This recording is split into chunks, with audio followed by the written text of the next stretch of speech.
So one thing that's cool about this section 4.3, it really is about putting material together so that we can do some graphing with all the tools that are given from calculus. So you get to the point where you become so good at graphing using calculus that you no longer need to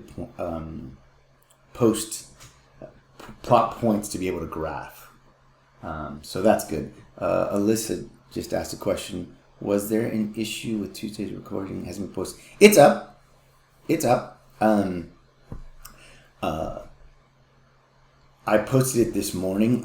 I must have forgotten. That's my bad. I don't know what's going on in life anymore. I just come into my office here at home and talk to the computer. And I don't even believe you people are real. So you're just computer programs that are testing how much math I know. It really... I'm kind of joking, but sometimes I feel like, oh, dude, is this really life right now?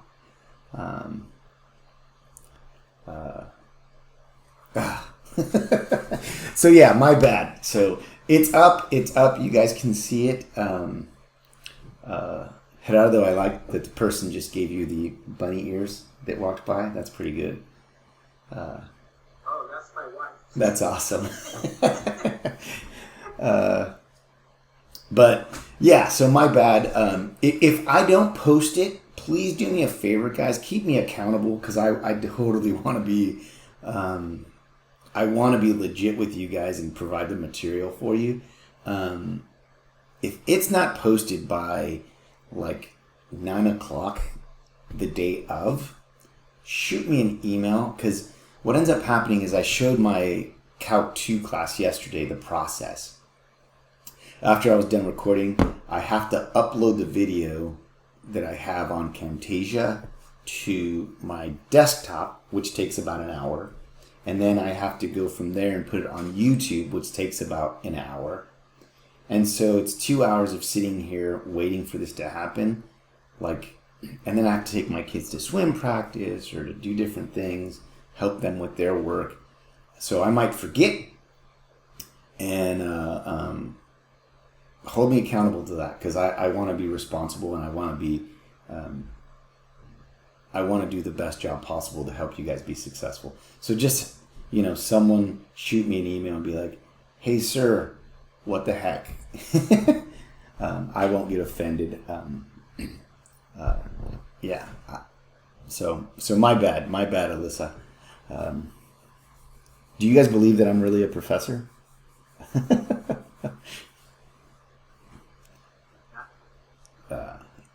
I'm a computer program too.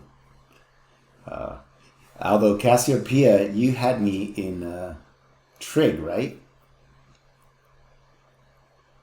So yeah, I remember you from the class. Your name is pretty unique, so it's I still don't know what you look like. I might see you on campus one day and you could walk right by me and I wouldn't have a clue. That's so sad, but I hope you've enjoyed me as a professor. All right. All right. Yeah, that's cool. Please do. All right, let's get going. Let's do this math, and then again, like I said, if I don't post it by tonight at 9 o'clock, send me an email being like, "What the heck, sir?" Okay. All right. Here we go. So in 4.1 and 4.2, I talked about Fermat, and Fermat was such a talented mathematician. Do you guys know about Fermat at all? Have you heard anything about this man?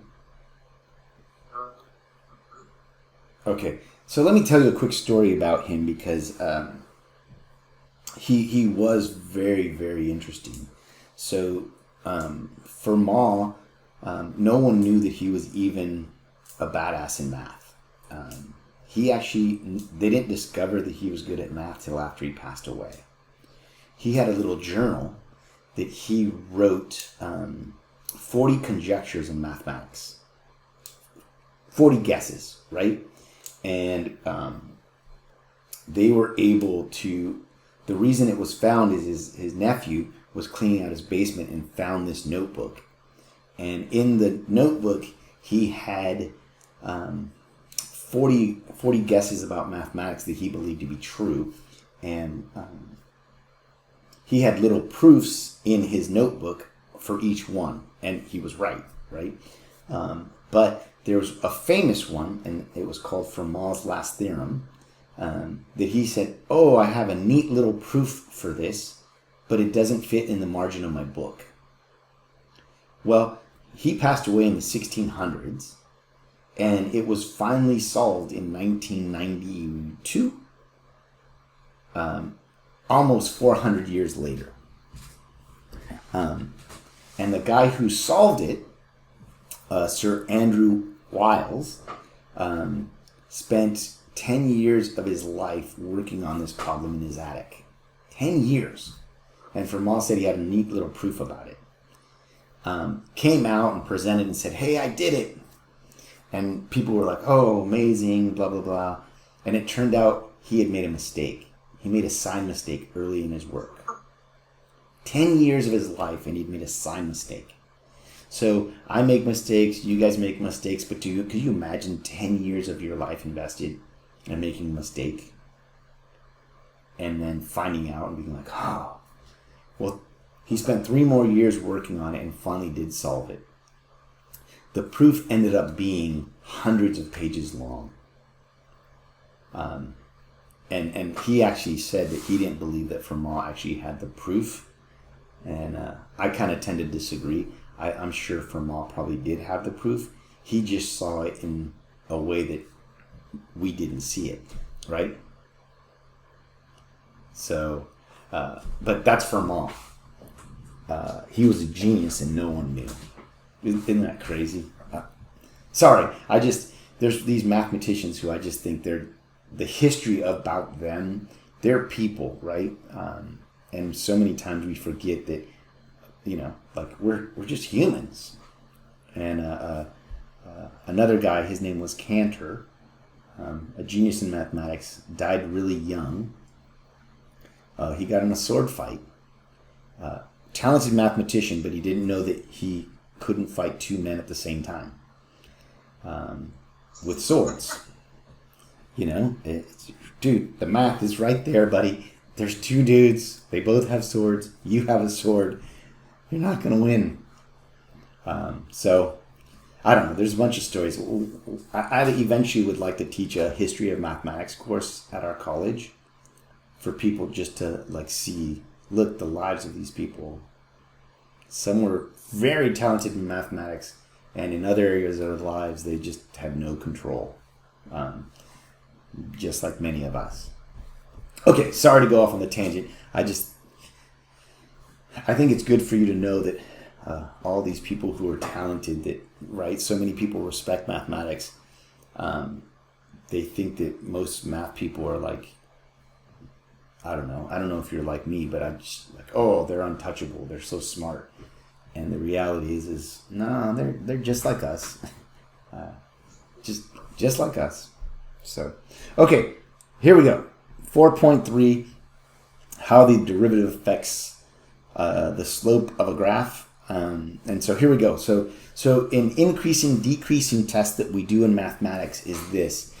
If the derivative is positive, okay, if the derivative is positive, that's what that greater than 0 means, then we know that the function on the interval will be increasing. Okay? If the derivative is negative, right? If the derivative is negative, then we know that the function then will be decreasing on that interval. So now what's so cool, and this totally should make sense, right? When we take the derivative is the slope at a specific point, right? So if it's positive, what's it going to do? The next point has to be a little bit higher, right? So that tells you that the slope of the 2 points is going to be higher and continue to be positive and positive and positive. Then when we get to a point where the derivative is 0, we know we're either at a max or a min. And then if the derivative goes, or neither, and then if the derivative is negative, then we know we're going down a hill. Does that make sense? Okay, so let me show you with an example. So in this first example that we have here, we have f of x is equal to x to the fourth minus 2x squared. If I take the derivative of this, I should get f prime of x is equal to 4x cubed minus 4x. Agreed?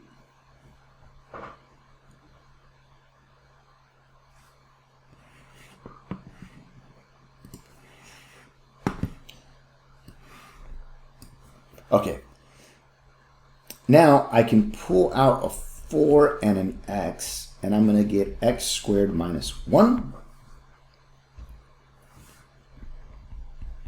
And the x squared minus 1 can be factored to be x minus 1, x plus 1. And we end up with some critical numbers, right? What did Fermat tell us? Fermat told us that if we set the derivative equal to 0, those end up being critical points, correct?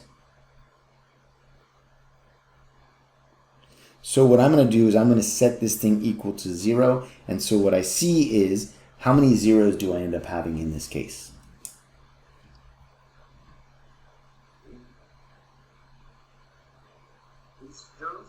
3 of them, correct? Yeah, we end up with 3 zeros. So I'm going to have x is equal to 0, x is equal to 1, and x is equal to negative 1. Are we in agreement? All right.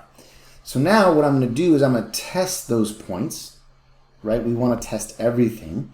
So I'm going to test, okay, here's negative 1, here's 0, here is 1. And what we're doing here in this test is we're going to test the derivative, not the original function. So when I'm plugging in these numbers, I'm plugging them into the derivative because what I'm interested in is the slope. Does that make sense? Yeah. All right. So if I pick some number that is smaller than negative 1, right? So let's say something like negative 10. Let's just be blatant. A negative 10 is going to make this a negative. A negative 10 is going to make this a negative, right? And a negative 10 is going to make this a negative. So I'm going to have negative times negative times negative. That's 3 negatives, so I should end up with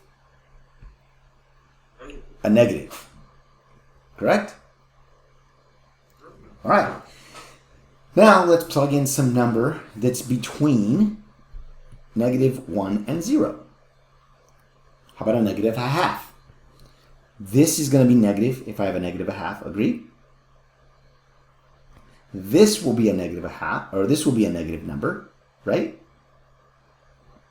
So a negative times a negative gives me a positive. And then what about here? A negative 1/2 is going to do what to this? What is this going to become, a positive or a negative number? Positive. It's going to be positive. So then we have positive with these two, and positive here yields that this should be a positive. Right? Now, if we put in a positive 1/2, this will be positive, right? This will be negative, and this will be positive. So we have positive, negative, positive, means we end up with a negative, right? Is there any questions on how I'm doing this thus far? No? Okay. Now, if I pick some number over here, let's make it blatant again. Let's pick 10. That's going to be positive, that's positive, and that's positive. 3 positives multiplied will yield a positive, correct? Now, watch this. So if we have a negative in this realm here, what does that tell me about the slope?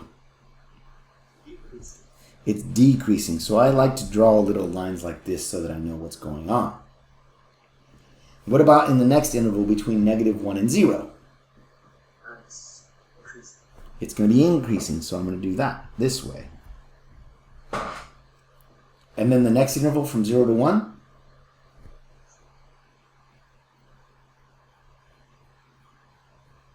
Decreasing. To decrease, and then the last one's going to be an increase, correct? We know that -1, 0, and 1 are zeros, correct? For the derivative. And if I'm going from negative then to positive, what do you think's happening at this first 0 at -1? What is that? Local minimum, or relative minimum? That's it, good. So we know that at, and I'll use a different color because I want to be consistent here, this right here then will be a relative, or you can say local, minimum. Right? Then this one at 0 will be what? Local maximum. That's right. This will be a relative maximum. And this one here will be? Minimum.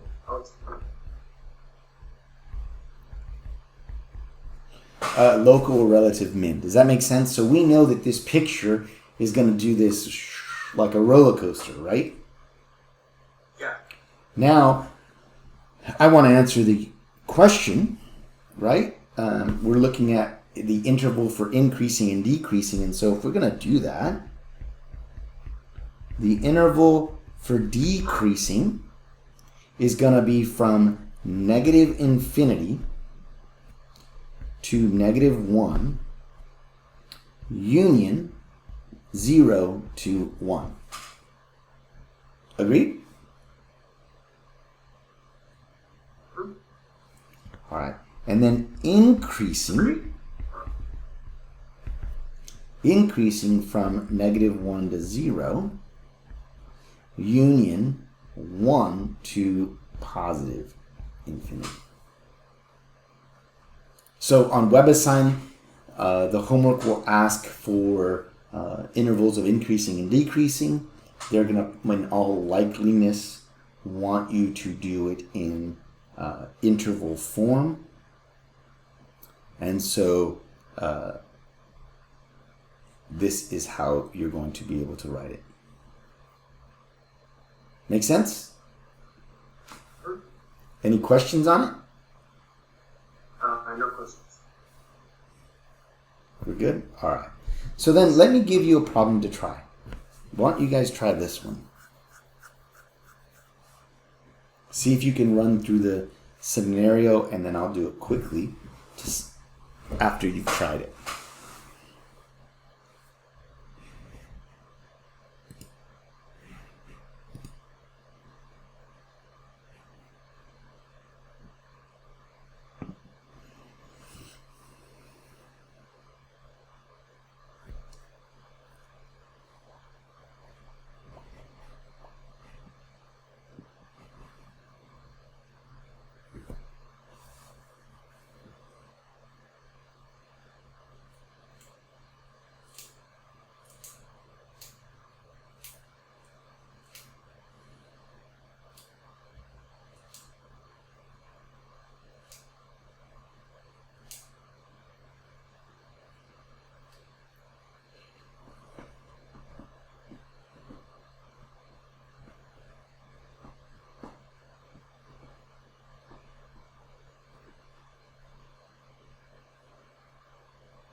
How's it going?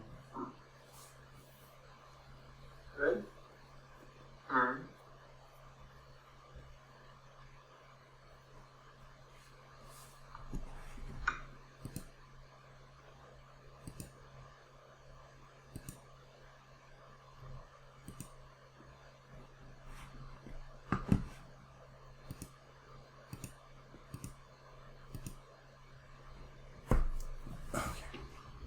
Shall I do it? Yes. All right, what's step 1? Just take the derivative. Take the derivative. That's right, we're going to take the derivative. So the derivative should be 6x squared minus 6. We'll factor out a 6, and so we'll get x squared minus 1.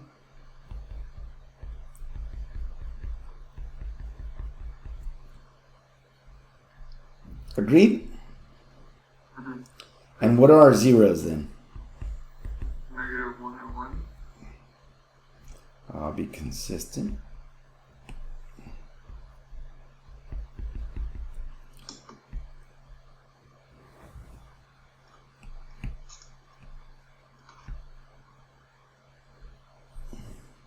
Bummer. I don't like that, but whatever. I'm not going to spend all day on it. Okay. So now we want to test points into this interval. And so when we test in that first third, what are we going to get? Decreasing. Right here? Increasing. It should be a positive, correct? So this will be plus, minus, plus.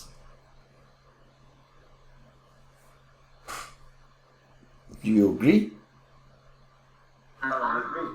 Could you explain that a little more? Because my mind's a little fuzzy on this stuff. Sure. So right here, I'm going to pick some number that's smaller than negative 1, correct? So give me a number. I don't care. Negative 7. Okay, negative 7. I'm plugging it into the derivative here. So this is going to be... Oh, that's... Yeah, that's negative 8. What about here? And then negative 6. So what's a negative times a negative? Oh, positive. Positive. Here, if I plug in 0, I'm going to get 6 times negative 1 times 1. That's negative. And then over here will be positive. Oh, okay. Make sense? Yeah. All right, cool. Now, so we can come across problems that are not factorable, right? And if they're not factorable, that means we could do the quadratic to go find our critical numbers. That's entirely possible. So don't trip. There's ways. Now, what happens if there is no zeros? That's a possibility too. So if there is no zeros, that means we have no critical numbers. We've got nothing to trip on. You want an example of something that is not going to be a 0? Yes. Okay. If I gave you the function if I gave you the function f of x is equal to x, what's the derivative?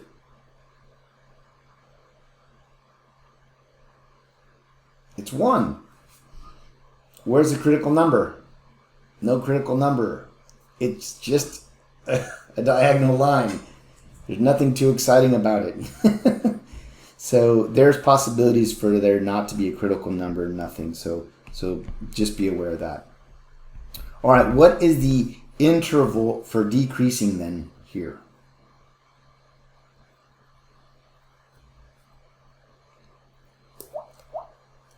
Decreasing negative 1 to 1. Perfect. Negative 1 to 1. And increasing? Let's see. Negative Negative infinity. infinity to negative 1. Okay. Positive infinity. Are we in agreement? Mm-hmm. You guys agree with Gerardo? I agree. Okay, cool. Not bad, right? If we're just looking for the intervals, it's not bad. But let's be careful when we plug in numbers and make sure that you plug into the correct spot. Since we're testing the derivative, we plug into the derivative. A lot of people will get confused and then plug into the original function, and then you end up with the wrong signs. So be careful of that, okay? Very, very important. All right. Let me show you this. So the first derivative test, this is something that's important. The first derivative test gives us some information, and I just did it for you, right? If in the first derivative test we go from positive to negative, we're going to have a local max at that C that we're going after. Okay? If I go from positive to negative, I have a local max. So right here, positive to negative at -1 is a local maximum. Yes? If I go from negative to positive for the derivative, and it's important, we're talking about the derivative, we are going to have a local minimum at C. So here, we're going from negative to positive. At 1, we will have a local minimum. If there is no change, right? That's important. It doesn't change signs, then f has no local max or min at C. Like I showed you with f of x equaling x, the derivative was 1. We don't have a local max or min anywhere. Okay? Does that make sense? All right. All right. Next thing, kind of a cool idea. If the graph of f lies above all its tangents on the interval I, then it's called concave up. You probably want a picture, correct? Okay, so I'll call this one, I'll call this one case 1, and this one will be case 2. Okay? So for case 1, what ends up happening is if I have a curve, right? You guys understand what concave up and concave down means? It's like having a bowl that can hold water. That's concave up. Or you pour the water out. That's concave down. Okay? But what this is saying to us specifically is this. If all of the tangents are below the curve, then it's concave up. So if I have a point here, the tangent's going to be right there, correct? Here, it's going to be here. Here, it would be there. Here, it would be there.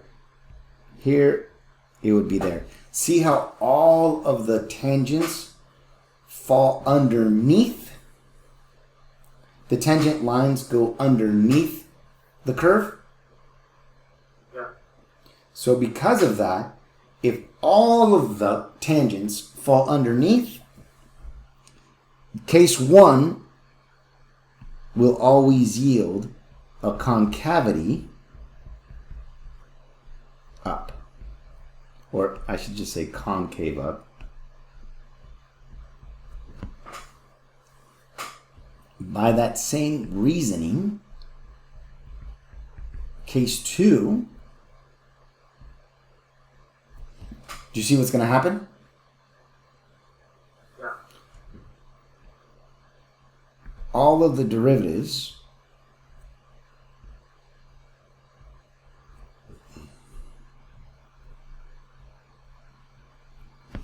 end up above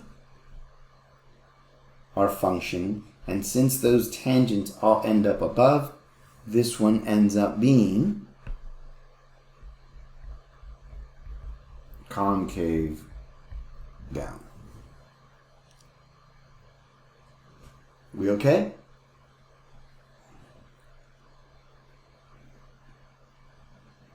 Now, we're talking calculus, right?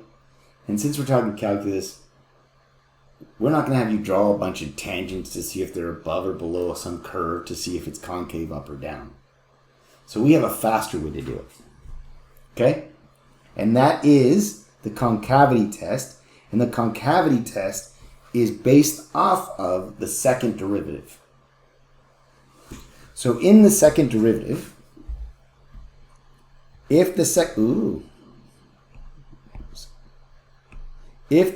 derivative is positive for all of the x's on the interval, then our function is concave up. If the second derivative is negative on that interval, then we are concave down.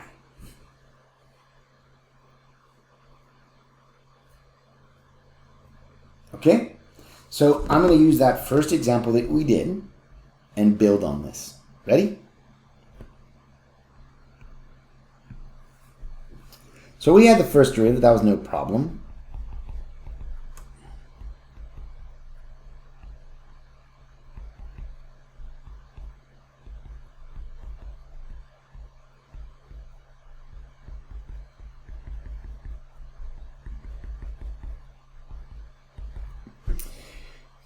And we already did this part, so I'm just trying to write it down so we have our information. So negative 1, 0, 1, and we were negative, positive, negative, positive. We were, by the first derivative, given so much information. This was decreasing, correct? This was increasing. Decreasing, increasing in value, right? And one of the things I want to stress, this is the first derivative, okay?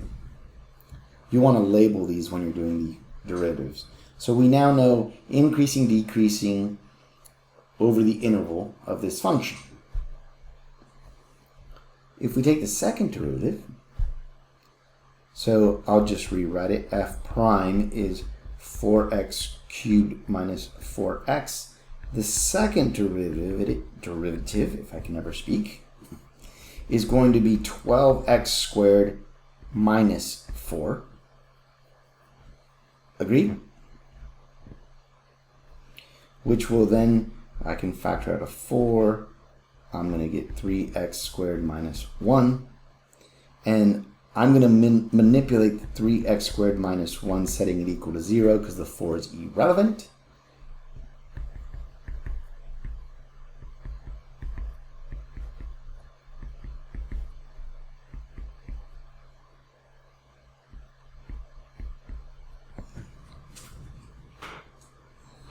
Do you agree with me?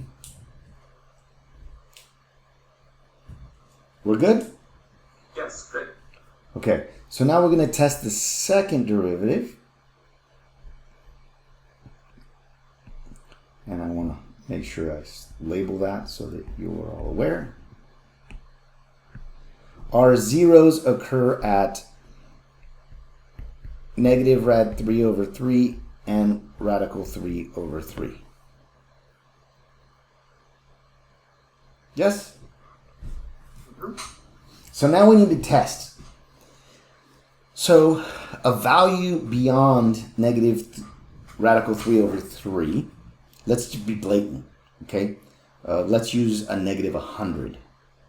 We can see that if we use a negative 100, this is going to be positive, correct?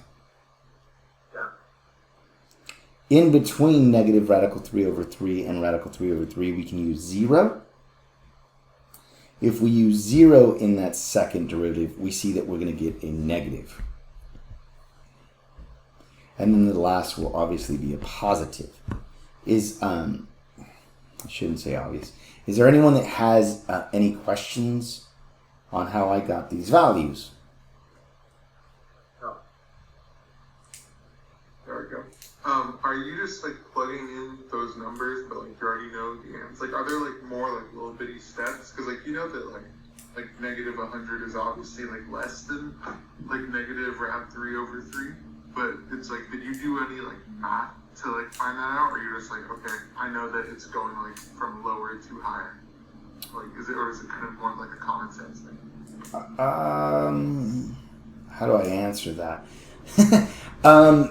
I know we could plug it in like before, like when we did the first example earlier. Mm-hmm. But it's like, is any number just like smaller than negative rad 3 over 3, or like whatever number you're using? Like, wouldn't that like automatically be a plus if you're doing like, you know, negative 5 or like negative 4 or something like that? Oh yeah, any number that I choose that's smaller than negative radical 3 over 3 to negative infinity, right? From negative infinity to negative radical 3 over 3 is going to give me the same sign, because these are the only critical numbers, okay?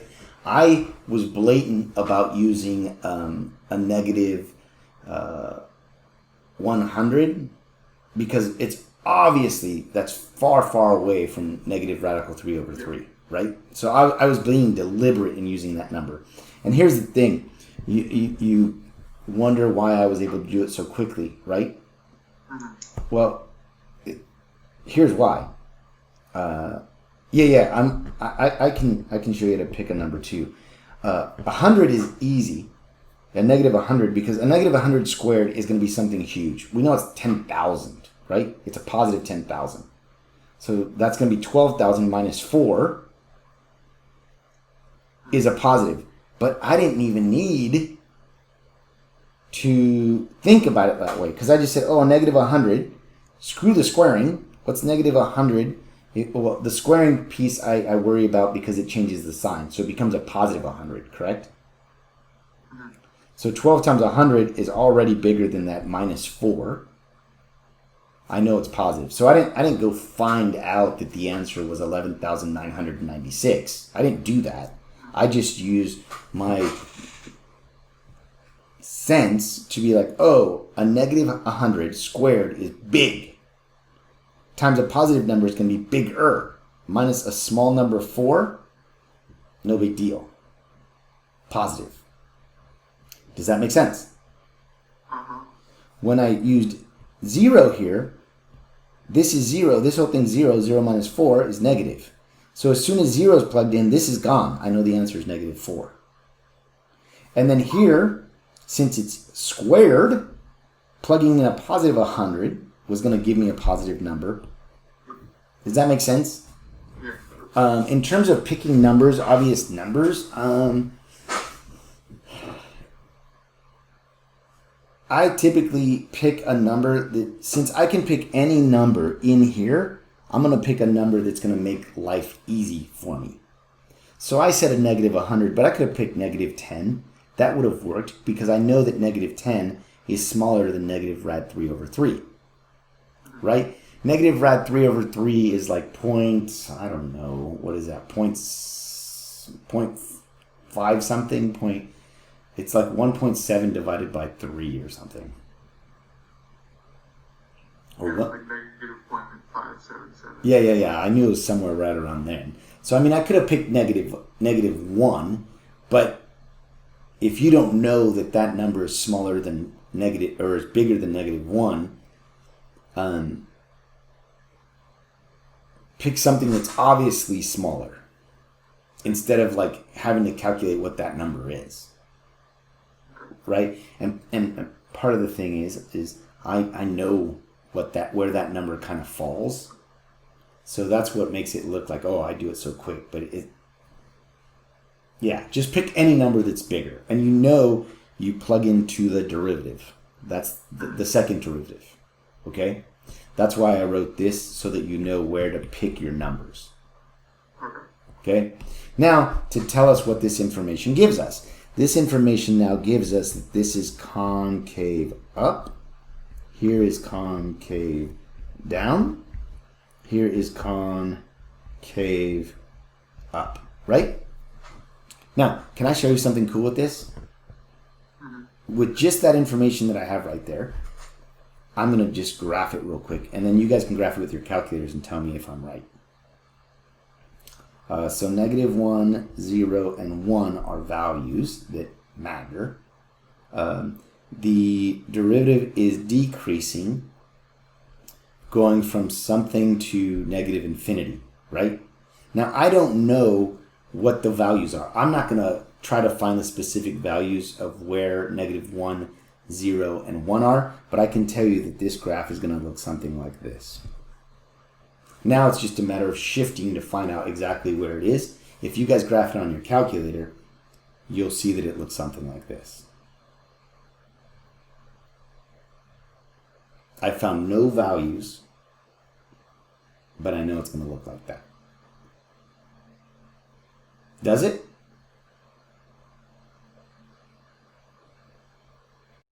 Here, I'll tell you specifically what it is.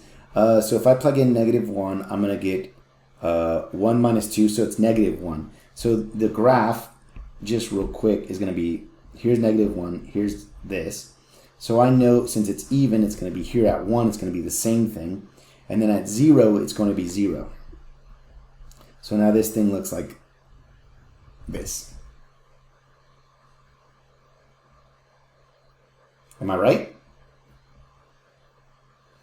And look how quickly I drew that. I found 3 points, and then I used my increasing, decreasing, and concavity. Look, what's happening from 0 to -1? Is it decreasing in value? Right? Isn't the value going smaller and smaller and smaller as I move to the right? Then it's 0, the 0 that it's supposed to be. It's supposed to be a minimum. Then it's increasing. Then it's 0. Then it's decreasing. Then it's 0. And then let's check concavity, second derivative. Can this hold water? Here, right? Here, it's pouring water out. Here, it's starting to be able to hold water again. So the way you want to think of it is this one here, let me make it more blatant. It's like curved up. In between there, it's curved down. And then here, it's curved back up. Does that make sense? Eventually, oh, sorry. How did you like graph this? Like, did you just plug in all the x's? Or all the x's? No, I only plugged in 3 points. you just plugged in and then just like. The only points that I plugged in, so you know, I went -1 into this, which gives me -1, right? So -1, -1. I plugged in 0, because those are the critical numbers. 0 is going to give me 0. And then 1, plugging in 1 gives me -1. The rest of it are just from this information and this information. What's happening from -infinity to -1? It's dropping in value.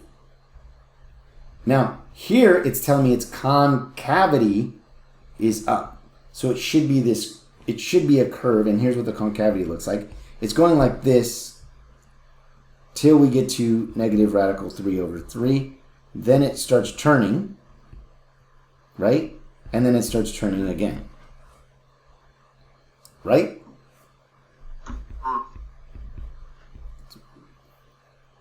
That's all I did. And then you asked me to find specific points, so I found the 3 specific points. The rest of it's just guess. But if you graph it on your calculator, my guess is pretty dang good. Now, the second derivative test also gives us something that's very important.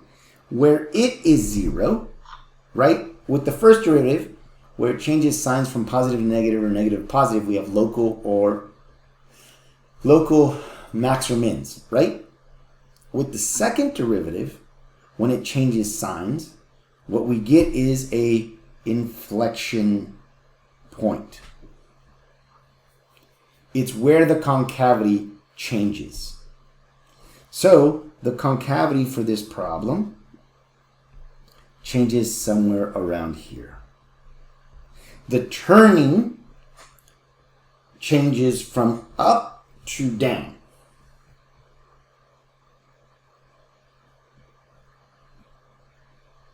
Does that make sense? If I could zoom in, I wish I could be very good at drawing this. I'm going to try my best. I'm going like this with the curve, right? There's this point where it's at the minimum. That's 1, -1. And then it tends up for a little bit, and then it starts changing down. Where it goes from black to blue, that value right there is negative radical 3/3. Then it's down, down, down, down, down.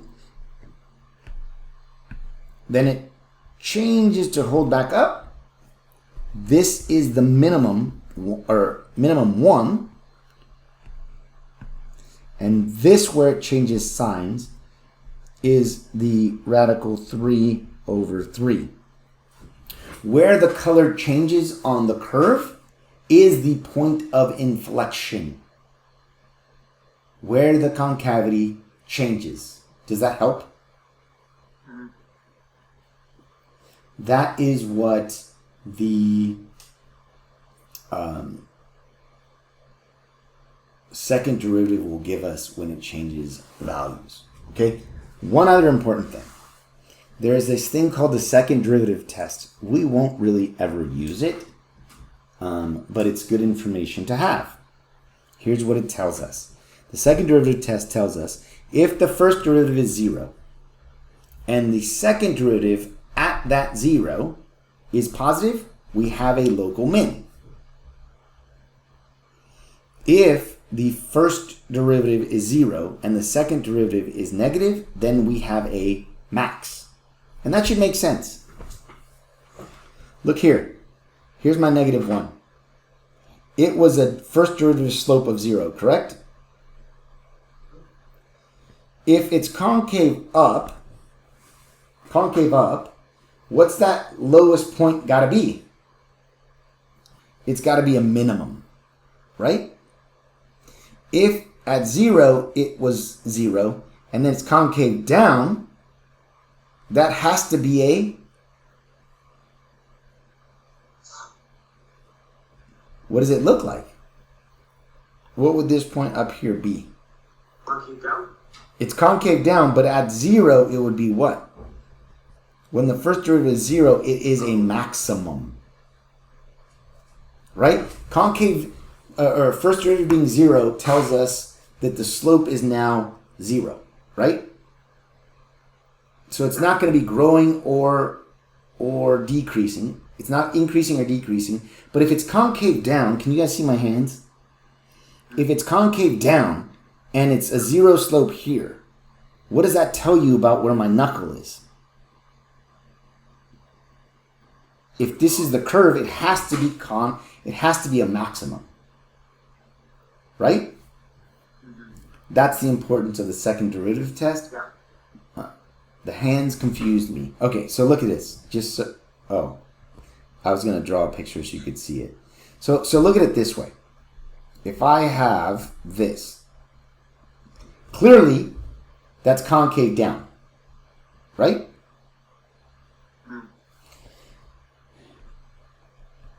At this point right here, what would the slope be? 0. The slope is 0. So that means we have this line that has no growth. So if there's no more growth and it's concave down, that is the apex of that curve. Right? Meaning this has to be some sort of max. That's what the second derivative test is telling us. First derivative gave us 0 slope, right? Second derivative told us it was concave down. Both of those together tell me that has to be a maximum. Okay? And by the same reasoning, the local minimum would be the same thing. If it's concave up and the slope is 0, then it has to be a lowest point. Does that make sense? Yes. Okay. This is 4.3. Cool stuff, huh? I find that I end up graphing everything using my calculus now. I'm faster that way. And eventually you'll get that way too, which is super, super cool. All right. Practice. Yep. Like Iverson. Is that your son behind you? Yeah. He's walking around. That's rad. I'm doing Zoom homework too. Yay. So right now at my house, it's me and 3 kids. And they're all on Zooms right now. All of us are on Zooms. So I'm surprised my internet doesn't go crazier more often. I have a 16-year-old boy, a 14-year-old daughter, and a 10-year-old daughter. Oh. And Mine's are 10 and 8. yeah, my youngest, man, I go out there, I'm like, what are you doing? So, all right, yeah, it happens. Let's go to 4.4. All right? Any questions on 4.3 before actually I move on? I just want to make sure. No? All right. I was that thorough? Yeah, this is pretty big chapter. All right. You know what's funny is sometimes I laugh because I remember when I was a student, my professors would ask questions and I wouldn't know what the hell was going on, but I would just stay quiet because I was like, look, dude, I don't even know what to ask you, so I'm just going to stay here on the Quietville. And then I'd get together with friends and study. So, unfortunately now in this environment, we're all kind of isolated, so please, you got to be honest with me and ask questions, okay?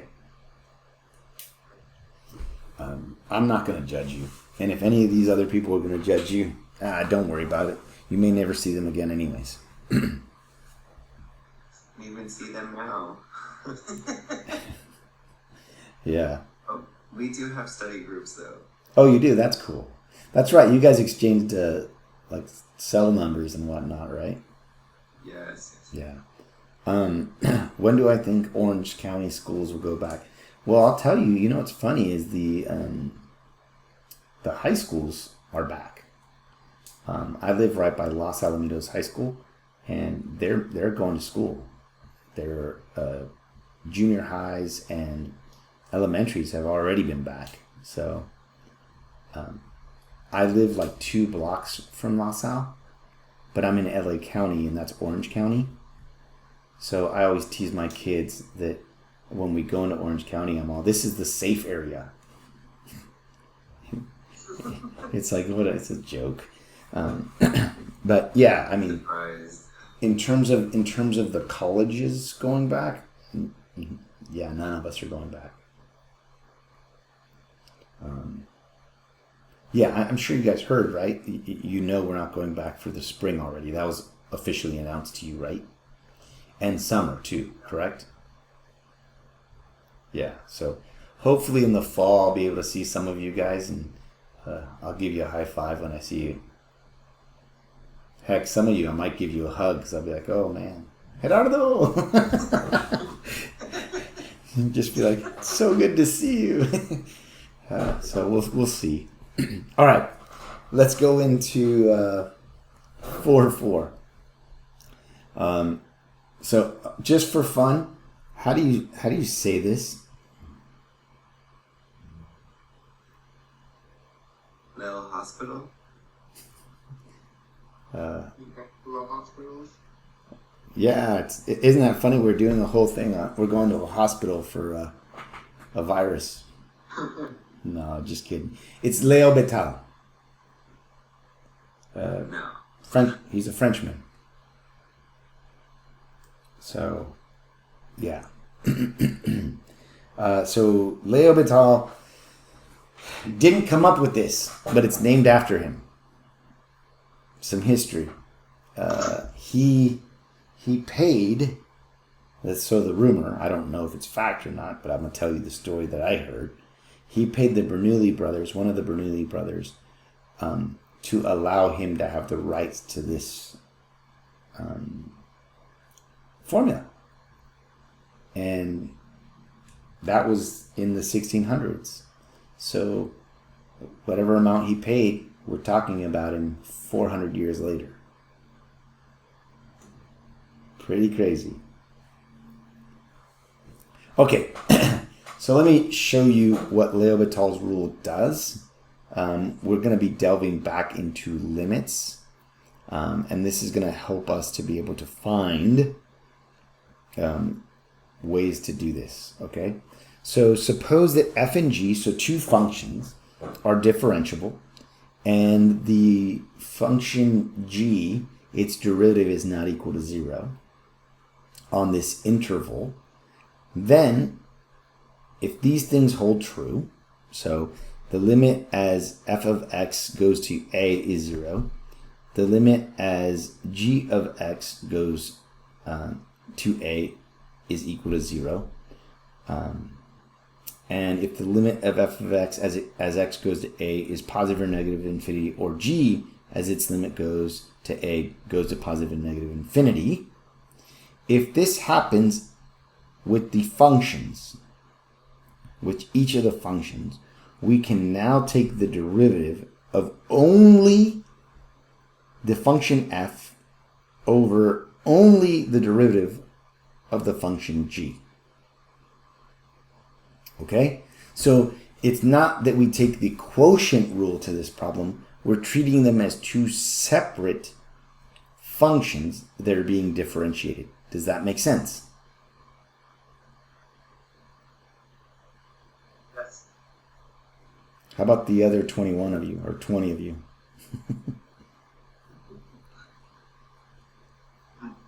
Yes. You're all right? Okay. Just because, it's like, Gerardo's the only one in class and the rest of you guys, I mean, maybe you are robots.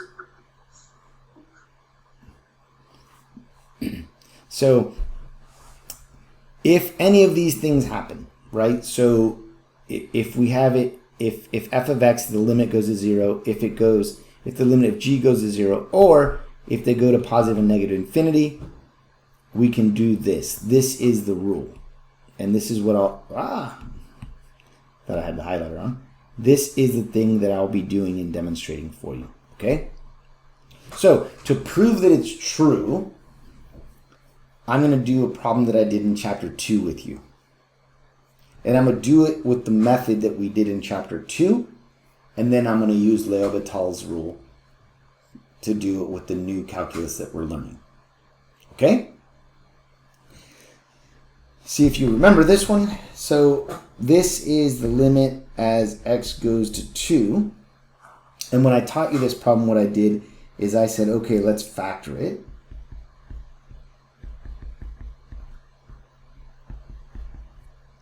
And so I got the limit as x goes to 2 of x plus 3.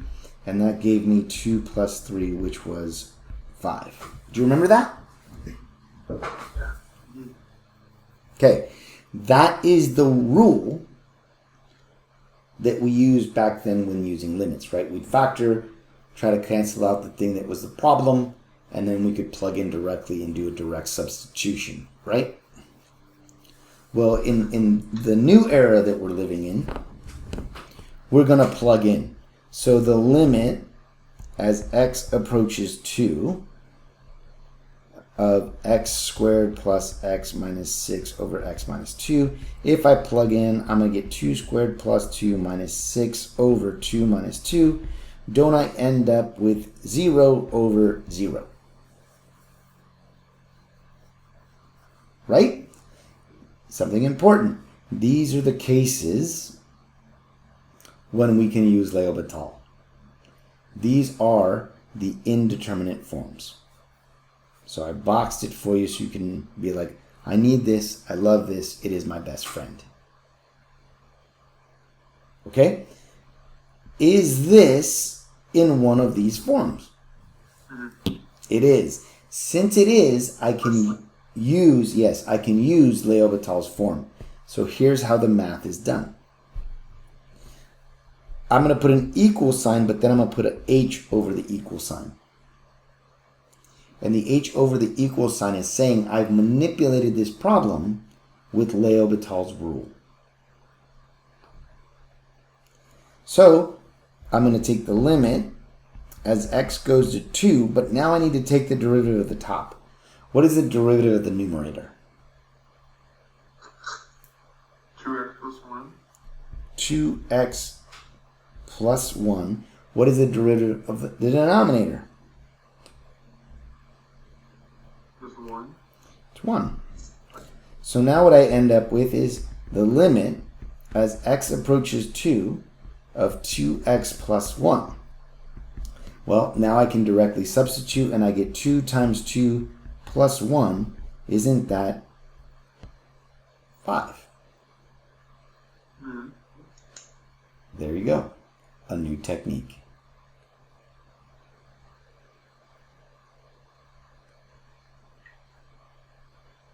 Isn't that cool?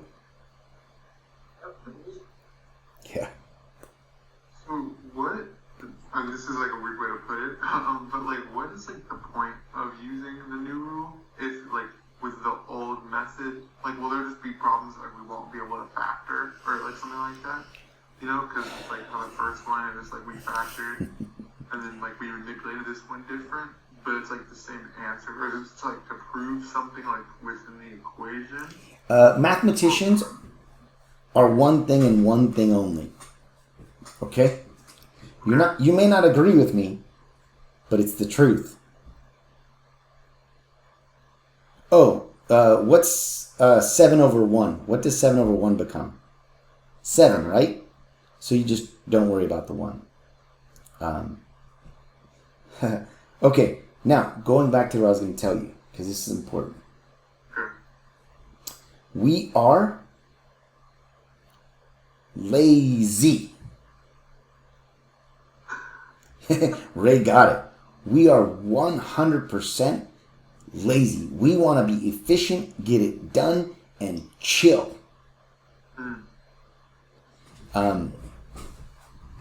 Probably more so than anyone else. But we're also arrogant. So we want to be absolutely correct. And so we want to be correct, prove that we're correct, drop the mic, and walk the hell away.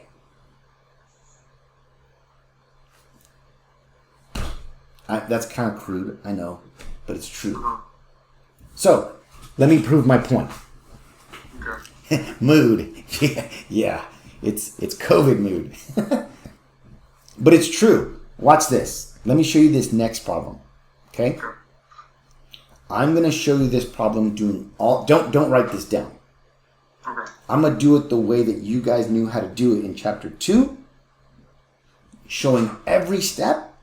And then I'm going to show you with L'Hopital, and you're going to understand why we want to use L'Hopital.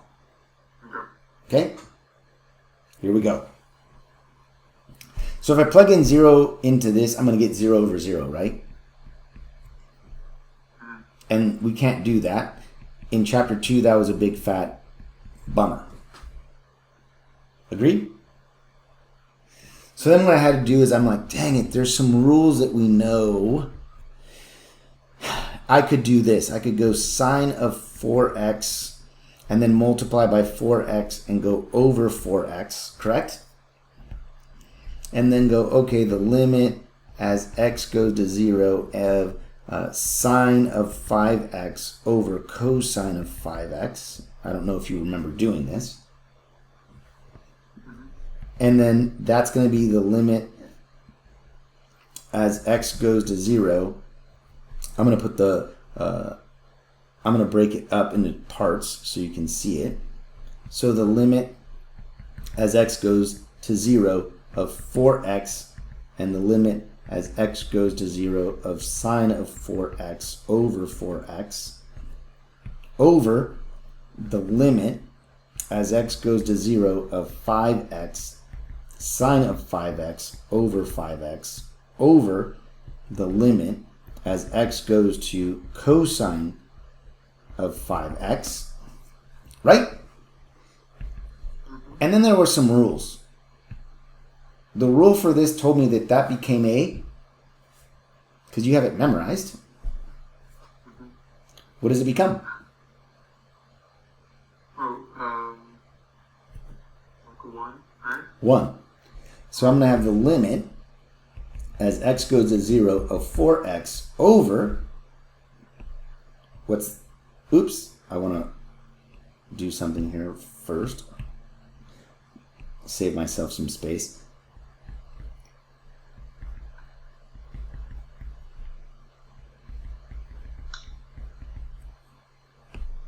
What's this one? Just 1 again.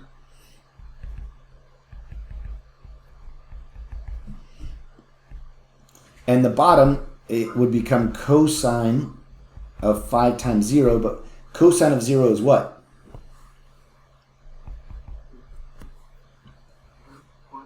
1. So I end up with the limit as x goes to 0 of 4x over 5x, right? Mm-hmm. But let's forget the x's. We can cancel those. And so I'm going to get the limit as x goes to 0 of 4 over 5. Well, the limit doesn't affect it, and my answer is 4 over 5. Right? You totally remember this, don't you? Mm-hmm. Yeah. Now, I did that quickly because I know this really, really well. But I'm a mathematician. And like Ray said, and cheered about it, I am lazy. Want me to show you the efficiency of L'Hopital? Yeah. Watch this, my friend. Ah! Look at all that work. What proof is there of my work? It is gone. Sometimes that's very depressing. Watch this. We know it's 0 over 0, right? Now, instead of being bummer, we're like,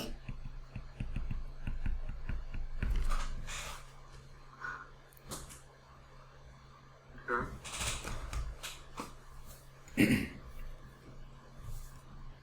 ready?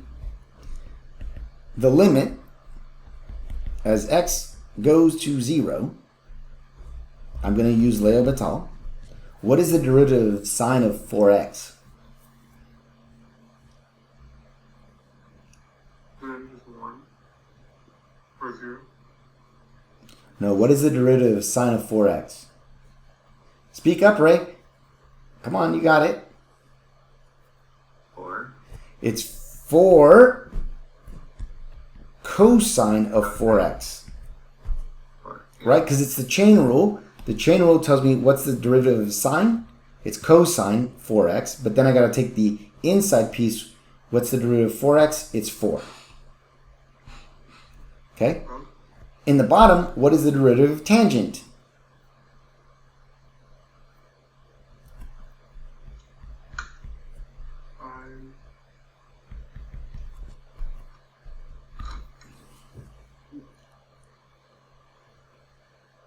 Right? You have to know your... Guys, I can't stress how important it is that you have your derivatives memorized. These ones, you got to have them. Because when we start doing integration, these derivatives are going to be important to know. Okay? Now look at this. The other problem took what? 6, 7 steps? I'm done.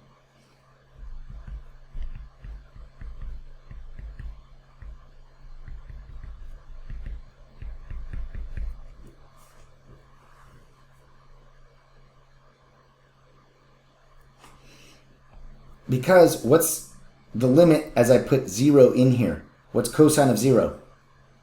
1. What's secant squared of 0?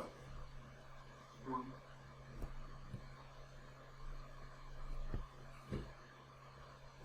100% we want to be efficient. We're always looking for ways to be more efficient, get things done, so I have more time in my day to enjoy it. So, how do we write out our work? Just like this, literally, this is acceptable? Yeah. Okay, cool. Should have started in this chapter. In the test, so say we were using this, then we have to put the H over the equal sign? Correct. The H over the equal sign is the indication that you're using the L'Hopital rule. That's why I put it there. That's the indicator that I'm doing the derivative in this unique special way. So if we were to use the rule but not put the H, would we not get full credit? You get dinged for that because for me, what ends up happening is maybe you made a mistake in using the quotient rule. Does that make sense? Yeah. So we want to be very deliberate when we're doing something. So if someone goes to check my work, it's like, okay, what did I do to go from here to here? If I just see that you don't have the H there, a person who doesn't necessarily really know could get really confused, right? Obviously, as a professor, I know what you're doing, but we're lazy, but we're meticulous. So it's important that you demonstrate what you're doing so that you show that you have true understanding of the topic. Make sense? Which way did you like better? Second way. Hospital. It's important, right? I mean, it makes life so that we're so much more efficient. Okay, let's do another example. Oops. So here, now our problem is going to infinity, and now understanding limits becomes super, super important. So what is the numerator going to be in this problem if I plug in infinity? What's infinity plus infinity squared? Positive infinity? It's going to be positive infinity. Right? Now we're playing games like kids. No, infinity to infinity and infinity. Right? Those things that kids would sometimes do. What about 1 minus 2 times infinity squared? What is that going to be? 1 minus infinity. Well, what's 1 minus infinity? Negative infinity? It's going to be negative infinity. Does this fall under one of L'Hopital's indeterminable forms? Yeah. It does. I don't care about the signs. I just care that it's infinity over infinity. Okay. Make sense?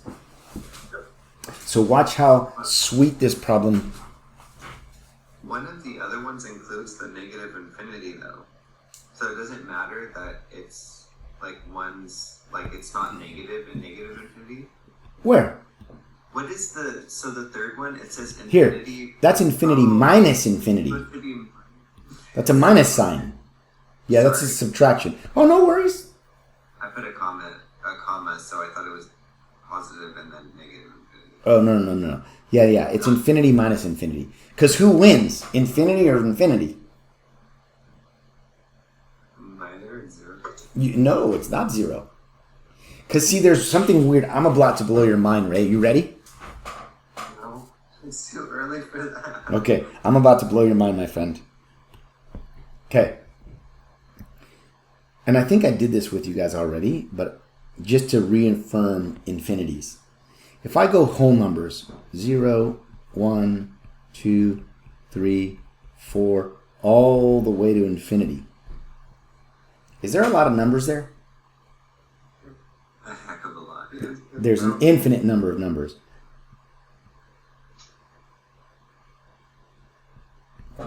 There's more numbers between 0 and 1 than there is in the whole numbers from 0 to infinity.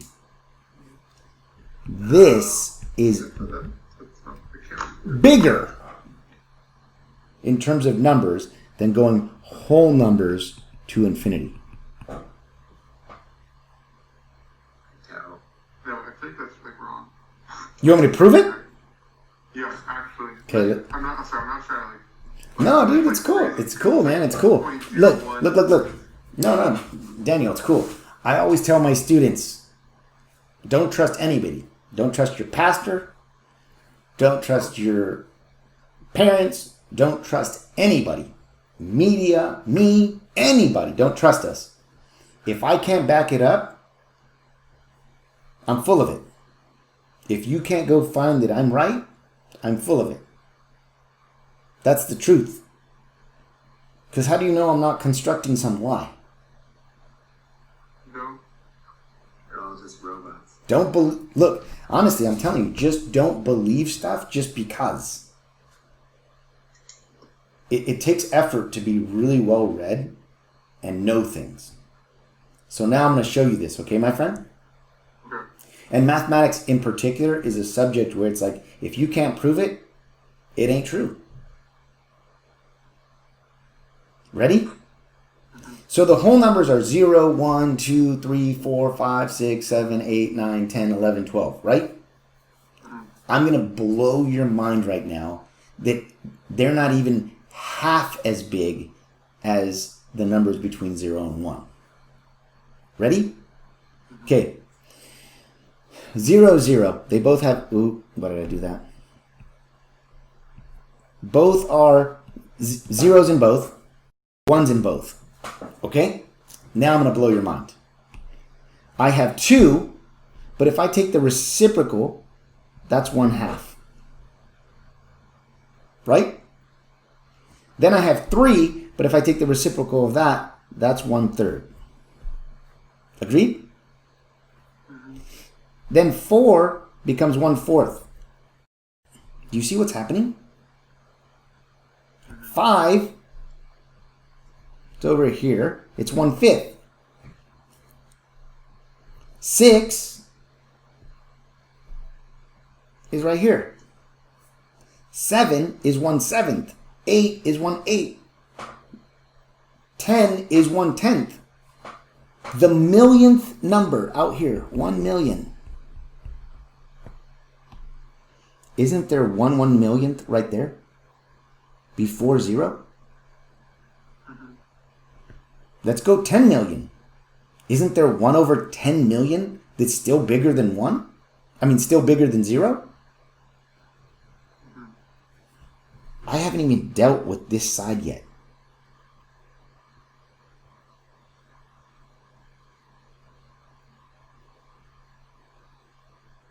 Did I just get your attention?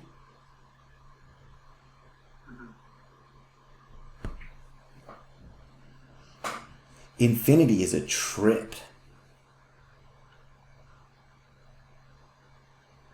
Do you believe me now? Yeah, makes sense. Because it's like all of them, but like plus some in like different forms. Yeah.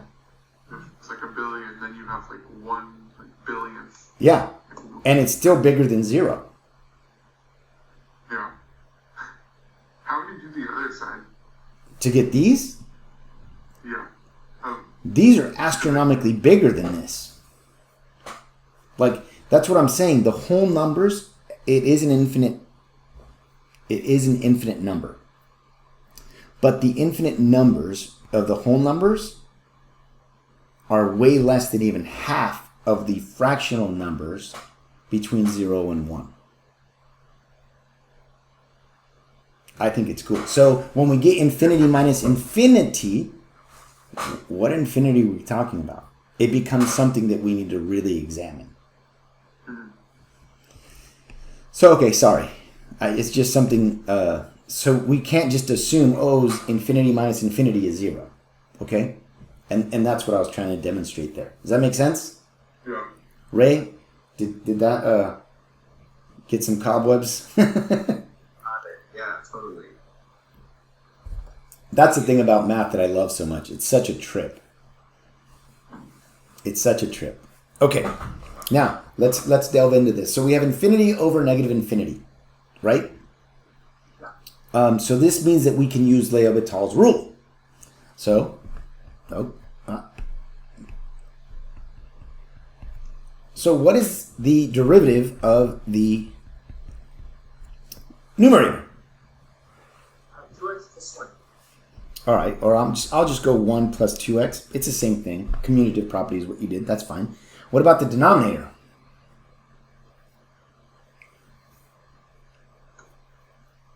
Negative 4x. Negative 4x. Now, let's evaluate that.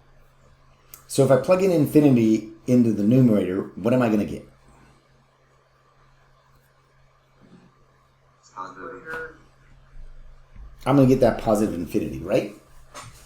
What about in the denominator? Negative. Positive. Like negative infinity. Negative infinity. So does that fall under the indeterminables? Yes. Yes, it does. So now that means, oh my gosh, I have to do L'Hopital again. So the limit, as x goes to infinity, what is the derivative of the numerator? 2. 2. What's the derivative of the denominator? Negative 4. And my answer is a negative 1. What the?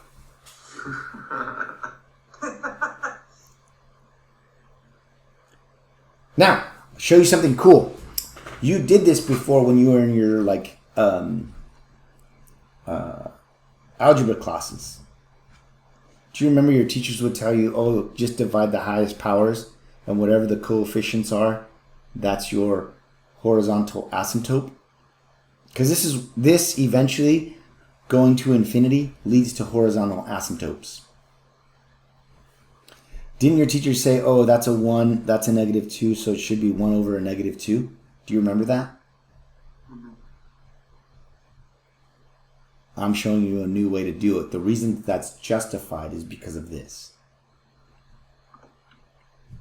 Isn't that cool? You got the 2 over negative 4 because you took the second derivative, right? Like when you get the infinity over negative Okay. infinity. Whoa.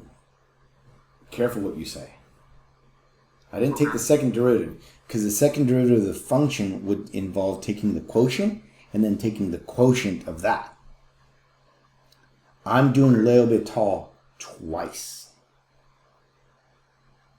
Because remember, with L'Hopital, it's the derivative of the top function only, and then the derivative of the denominator function only. Okay, so it wasn't like a second part. It was just like you did it again.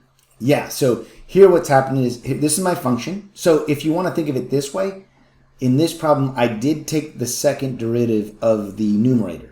So first derivative was this, second derivative was this, right? In the denominator, I also did it twice. I went from here to here to here. But to just say that I took the second derivative,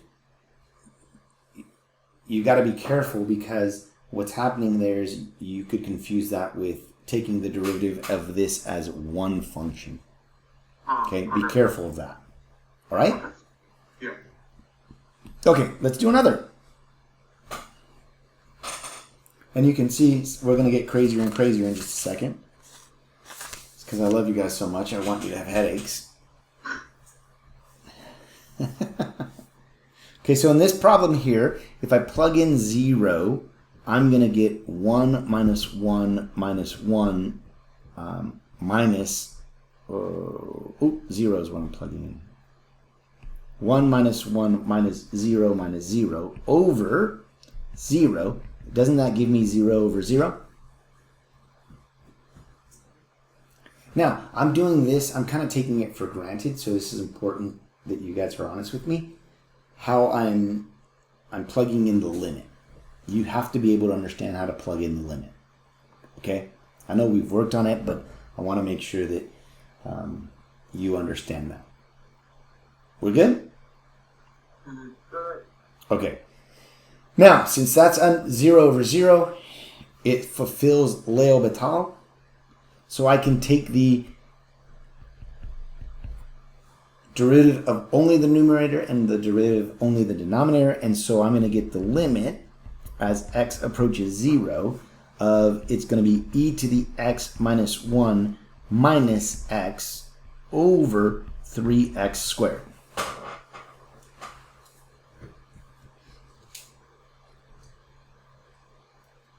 I'll give you a second to absorb it. All right, tell me, Ray. You got it? Yeah, the negative x is the derivative of negative half x squared. Cool. There you go. Nice. And then the derivative of the 1 was a 0, which I just dropped out. Is everyone okay with that step? So,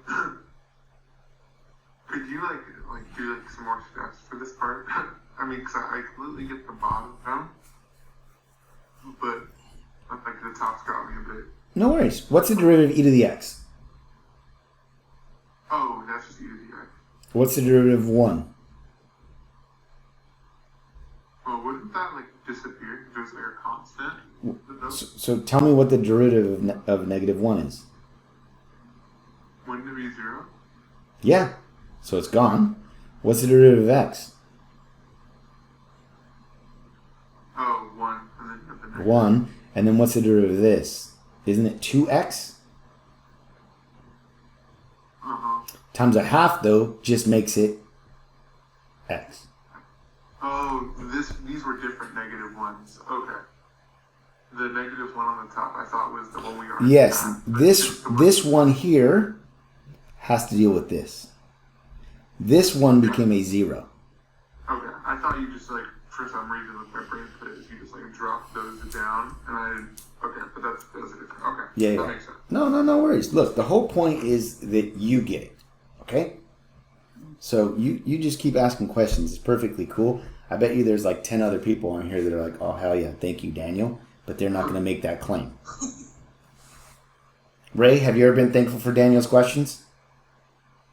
Most definitely. We texted about it. That's crazy. Look, see? Alexander just said, I'm part of those 10. Ask the questions. Did I ever tell you when I went back to take a Calculus 1 class after I had my degree? Have I told your class that story yet? No. So when I was already a teacher for 10 years, I went back and took Calc 1 because I was going to teach AP Calculus. And it had been years since I'd taken Calculus. So I took Calc 1 at Long Beach City College. And I would sit in class and I'd be the only one asking questions. And I'm sure people were annoyed with me. But the only reason that I was asking questions is because the professor was being slightly unclear about things. And so I'd ask questions to have the professor be clear. Well, one day we're sitting in class and we had some homework and someone asked, hey, can you help me with this problem? And I'm like, oh, I'm doing something. Here's my solutions manual. I had the solutions manual for the class with me. And it said instructor. And they're like, where'd you get that? I'm like, well, I already have a bachelor's degree in math. I'm actually teaching calc. But I just took this class to get a refresher. And every time I ask questions in class, it's because I'm trying to get clarification for you guys. They looked at me like, what? The next time I asked a question in class, you could hear people stop what they were doing to listen to what I was going to ask, because it all of a sudden mattered to them what the hell I was asking. You asking questions is benefiting people in this class like you don't even know. And I know it because I've been an educator for a long, long time. And don't ever think that you're annoying me or anyone else. And if you are annoying some people, those are people, well, maybe they're too smart for the class. There's always something to learn. And it actually makes me a better teacher when people ask questions, because it's my job to make sure you get it. So sorry to go off on the lecture about that, but it's so important, because if I can't explain it to you in a way that is able for you to absorb it, that's 100% my bad. But if people never ask questions, let's be real, I think I'm perfect. Until someone asks a question and I realize, oops, no, sir, that wasn't totally clear. Right? Because I come into this knowing it so well that I assume that I'm explaining it perfectly clear. And obviously I don't. So that's where I appreciate people asking those questions. Okay, sorry. Let's get back to the math. You guys are going to watch this video and be like, fast forward the lecture. Oh, mute this part, this guy. Okay, sorry. All right. So then from here then, what's that? I'm sorry? Oh, it's all good. Okay. Inspiration's good. I try. Okay, now from here, once we've done L'Hopital's rule, we want to evaluate every time we do L'Hopital's rule to see if it's now possible. So if I plug in 0 into each of these, aren't I going to get 1 minus 1 minus 1? Is that right? Oops. This should be a 0. Over 0. So isn't that going to be 0 over 0? So since that's 0 over 0, what do I need to do? Take the rule again, or like do it again. That's right. L'Hopital's rule must happen again.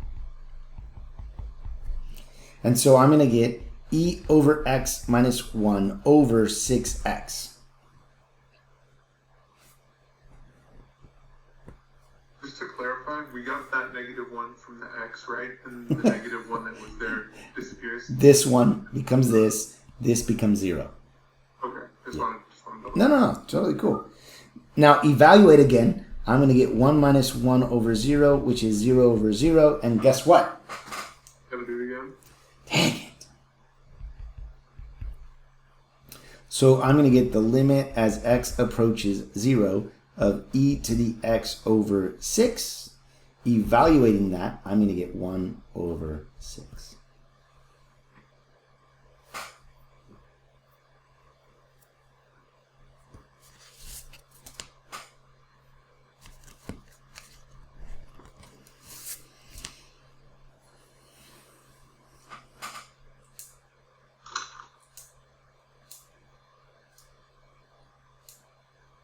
We're good?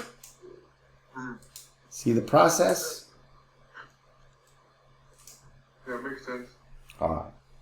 Okay, next problem. A little bit bigger headache. I'll leave that there so people can see. So now here, see how the limit is going to a as it approaches from the right? That's important because ln of 0, is that something that exists? No, it does not. So what ends up happening here when we do our evaluation, I'm going to get cosine of a, right, as I plug in, ln of a just a little bit bigger minus a, over ln of e to the just a little bit bigger than a minus ln of, or e of a.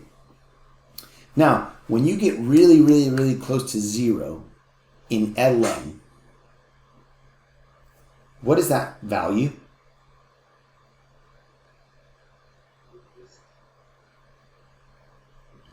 Ray, I think you said it. Positive. It's negative infinity. And here's why. Here's what ln looks like. Wait, you said it's ln what? So here's the thing. It's getting really, really close to a. So that means I'm coming to a. Let's say a, in this case, is that value inside of here is approaching 0, correct?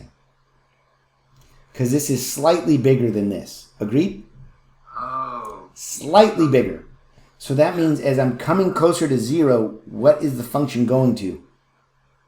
Negative. Negative infinity. This one's going to have the exact same thing, right? This inside here is going to approach 0. So this thing's going to head towards negative infinity. So cosine of a, some constant number, times negative infinity is going to give me what? Doesn't that give me negative infinity? And the bottom is going to be negative infinity. Agreed? Okay. So here we go. We're about to get ugly. So I'm going to break this up into two pieces. I'm going to go the limit as x approaches a from the right of cosine of x, and the limit as x approaches a from the right of ln of x minus a over ln of e to the x minus e to the a. And I know it fulfills the requirements for L'Hopital, so I'm going to go L'Hopital's rule. But the first one, and I want to do this so you guys can see, that's going to use L'Hopital. Does this need L'Hopital? No. So that's going to become cosine of A. Agreed? Now, the second piece is where I'm applying L'Hopital's rule. So ln of x minus a is going to be equal to what when I take its derivative?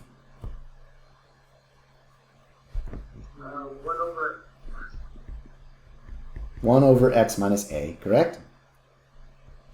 Over, isn't that going to be 1 over e to the x minus e to the a times e to the x by the chain rule on the bottom one?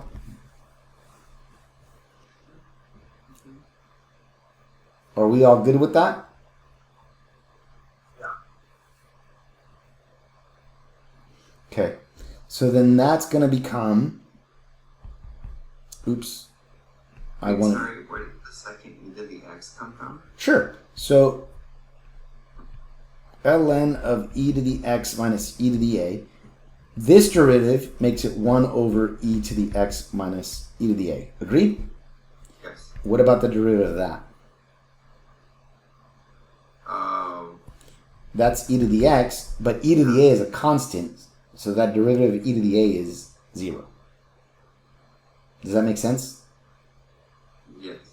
Okay, never mind. Thank you. No, dude, it's totally fine.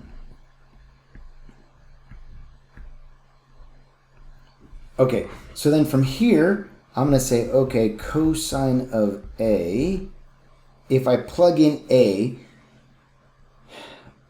I'll check it here before I do my next step. If I plug in a into this, isn't this bottom number going to approach 0? So 1 over a very small number, doesn't that make us an infinity? Right? And then here, that's going to be e to the a, which is a constant if I plug in, but the denominator is going to become a really small, very close to 0 number, correct? So that's going to go to infinity. So that means I need to do L'Hopital's rule again. Actually, before I do that, can I do some algebra to help you, to make it cleaner? It's going to become cosine of a limit as x approaches a from the right of e to the x minus e to the a over e to the x times x minus a.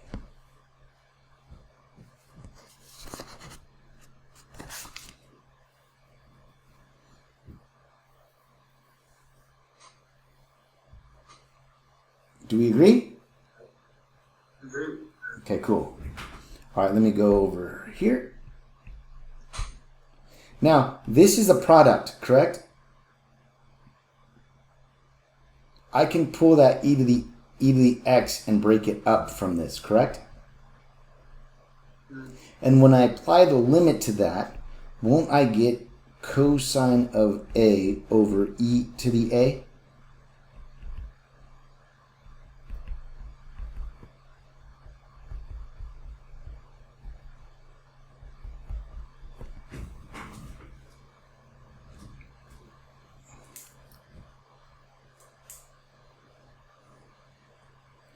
Do you guys agree with that? Or do you need me to break down the algebra? Yeah, break down the algebra. Okay. To the x, or is it a because you're replacing it? Because I put in the limit. Okay. I put in the limit. But just so you guys can see it, it'd be like e to the x minus e to the a over, I could say that's the same as doing this. Oh, Isn't that true? yeah. And then I applied the limit to this guy and the limit to this one.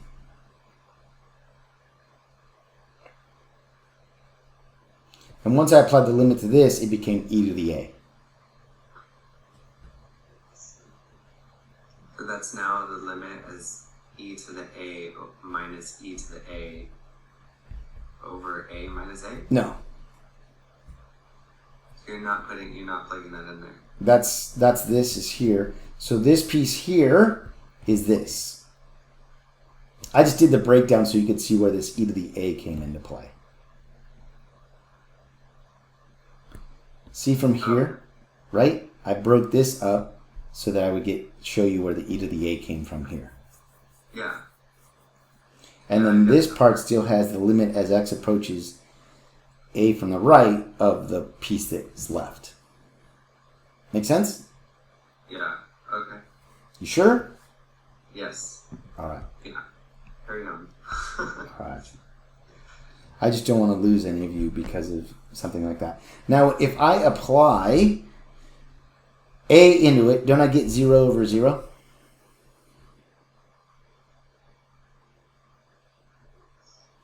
So then I can go L'Hopital to that, cosine of a, e to the a, the limit as x approaches a from the right. I'm going to get e to the x over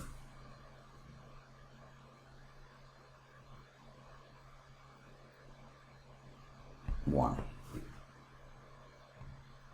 Now when I apply the limit, I'm going to get cosine of a over e to the a times e to the a cosine of a.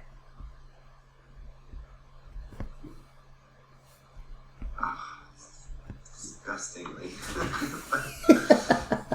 Okay, cool. All that work. Yep. Yep. I feel like it's just as long. Oh no. Well, you're right. But in a problem like this, in order to be able to do it, we don't have methods to be able to cancel things away. And so with other techniques, we couldn't do this problem at all. We'd have to look at a graph. And you're not going to always be able to have a graph. Does that make sense? Yeah. Yeah, math, it does look like an essay. That's funny. Someone wrote that it looks like an essay, but it's true. You know, math, when you start really looking at it, I can show you guys a proof where there is no sentence. It's just symbols, and I can read it. Pretty crazy. All right, I have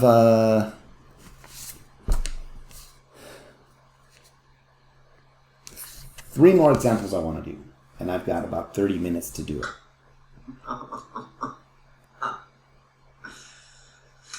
You want me to throw one out? I can throw one out. Here, I'll throw out this one. I won't do this one. I'll throw that one out. What? Sorry. Oh, I forgot I wasn't muted. I was like, the one that's harder. Let's do the one that's easier. Okay. I'll just do them, and then I can answer questions for you on stuff too. Okay, so check this out. If I put an infinity in this, won't the parentheses become infinity? Right? But what's the exponent going to be? What's 1 over infinity? Really small. Yeah, it's 0. So now I have infinity to the 0. Is that one of the indeterminable forms?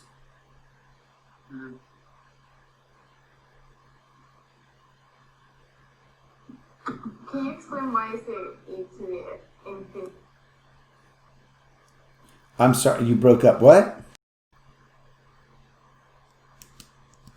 Can you explain why it's e to the infinity? Like, why is it like... Okay, so if I look at the graph of e to the x, it goes like that. So as I end up way out here for x's, what's this value up here going to be? Infinity? Infinity. And then if I plug in infinity there, I'm going to get infinity plus infinity. Well, infinity plus infinity is going to be infinity, right?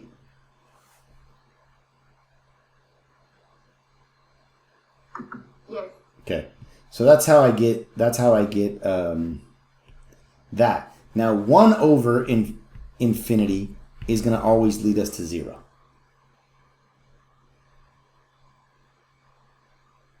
Do you agree with that? Yes. Okay. So then e, or infinity to the 0, is one of the indeterminable forms, but we need to play a game. So there's a new technique. Are you ready?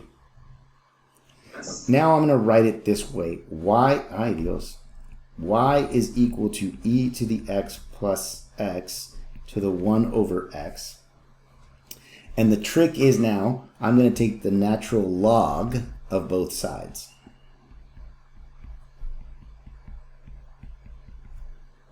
Okay? And with the natural log, there are rules that we can use. So I'm going to get ln of y is equal to 1 over x ln of e to the x plus x. Agreed? And now I'm only going to play with the right-hand side. Okay? I'm only going to play with the right-hand side. So I'm going to say, all right, let me introduce that limit. The limit as x goes to infinity of ln of e to the x plus x over x. Guess what that's equal to?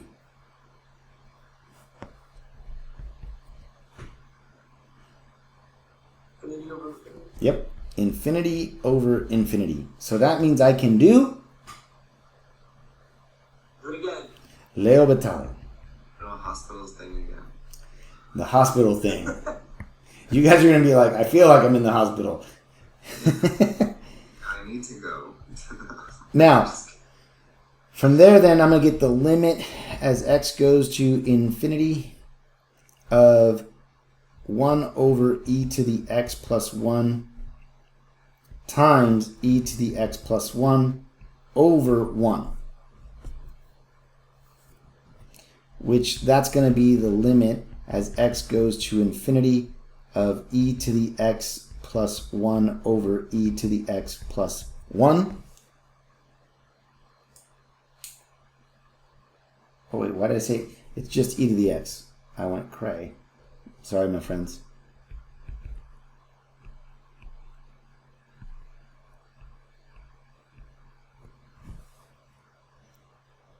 Do you guys agree?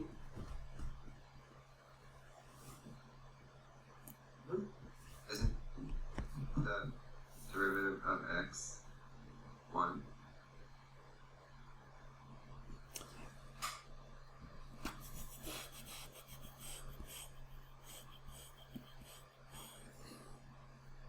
Oh, yes. Hold on. Let me make sure.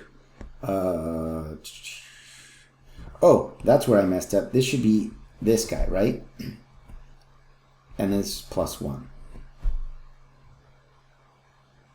Correct? Yes. And this should still be an x. Yeah. So my bad. Now, when I plug in here, what do I get? Don't I get infinity over infinity? So now I have to do L'Hopital. So I'm going to get the limit as x goes to infinity. And I'm going to get e to the x over e to the x plus 1. But that's infinity over infinity, correct?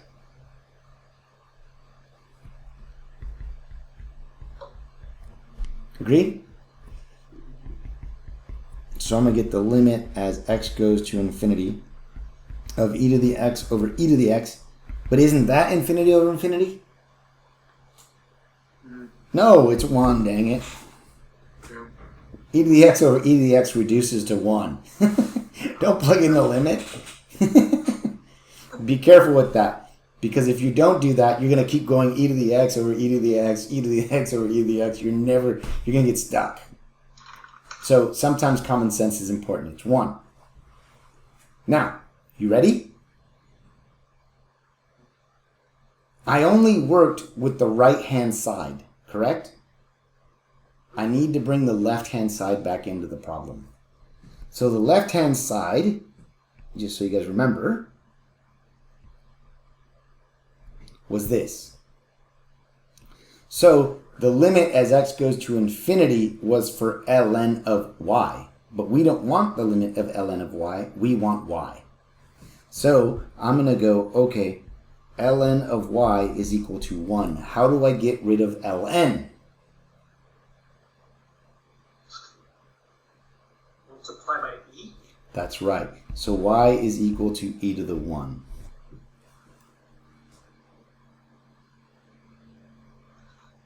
Which is e to the 1 is 2.718281828, blah, blah, blah, blah, blah, blah, blah, blah, blah. Techniques. Pi? Techniques. Is e to the 1 like pi? No, pi is 3.14. No, I know. 15926, blah, blah, blah, blah, blah. Oh, is it an irrational number? Yeah. It goes on forever, yeah. They're like adding 50 numbers a day, like as Yeah. days go on. Yeah. Okay. They're trying to find a pattern. So how come there's no e day? There's a pi day, but there's no Oh, I think E is more badass than pi. right?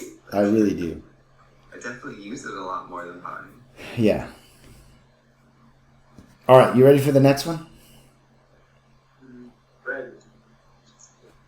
Because the next one's going to take the same philosophy. You got your picture? Okay. So in this case, I have x to the square. So we can see if we plug in 0, I'm going to get 0 to the 0, right?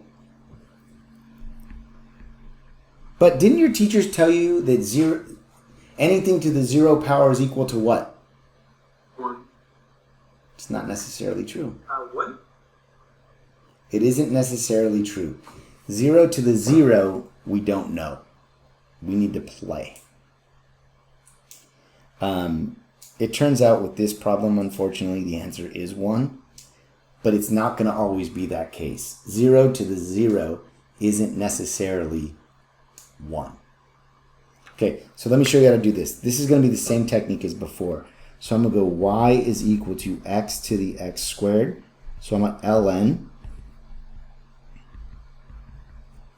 And that's going to give me ln is equal to x squared ln of x. And now I'm going to take the limit as x goes to 0 from the right of x squared ln of x.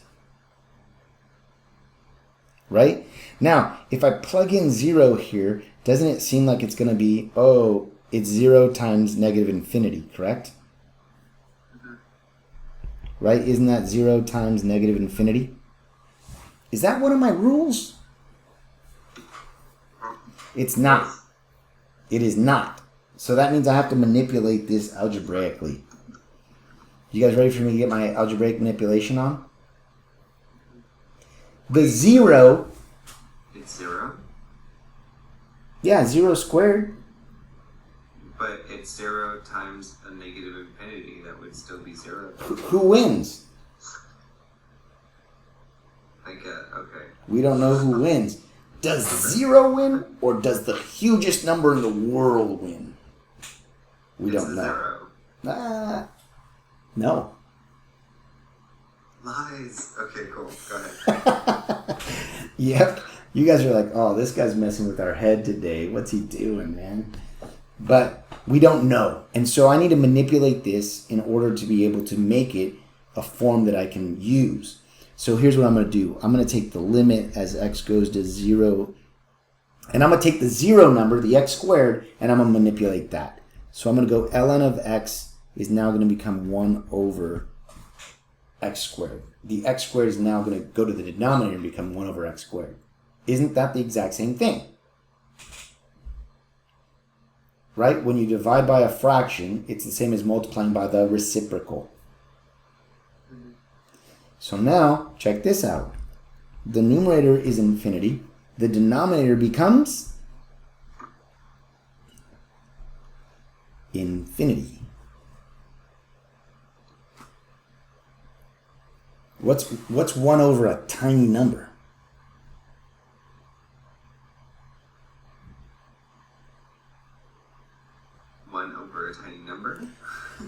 Okay, so let's look at it this way. What's 1 divided by 0.1? Isn't that 10?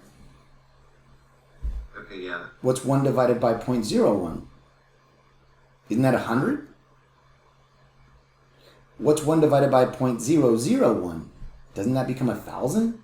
Oh. It's blowing up. It's getting bigger and bigger and bigger and bigger I and bigger. see. Yeah. I was plugging in the 0 and I was like, okay, 1 over 0 squared is gonna be like... No, that's why it's going to from the right. It's a slight, small, tiny number. Okay. You with me? Yeah, I'm with you. Okay.